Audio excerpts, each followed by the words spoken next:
Hi అండి, this is doctor Satish Kumar, general physician, Sri Pramila multi speciality hospital.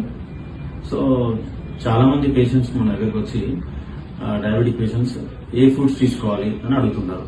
So ఈ diabetic patients ఏ foods తీసుకోవాలని ఎలా decide చేస్తామంటే ఆ ఫుడ్స్ యొక్క గ్లైసమిక్ ఇండెక్స్ బట్టి ఏ ఫుడ్స్ కి అయితే గ్లైసమిక్ ఇండెక్స్ తక్కువ ఉంటుందో వాటిని ప్రిఫర్ చేస్తాము. ఏ ఫుడ్స్ కి అయితే ఎక్కువ గ్లైసమిక్ ఇండెక్స్ ఉంటుందో వాటిని అవాయిడ్ చేయాలని చెప్తున్నాము. అయితే గ్లైసమిక్ ఇండెక్స్ అంటే ఏంటంటే మనం ఆ ఫుడ్స్ తీసుకున్నప్పుడు షుగర్ లెవెల్ ఎంత ఫాస్ట్ గా పెరుగుతాయని చెప్పే ర్యాంకింగ్ సిస్టమ్ అన్నట్టు.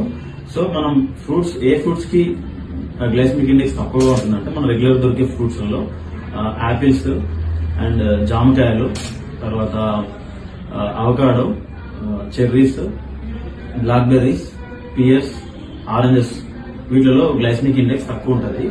సో వీటిని ప్రిఫర్ చేయమని చెప్తాము. తర్వాత ఏ ఫ్రూట్స్ అవాయిడ్ చేయాలంటే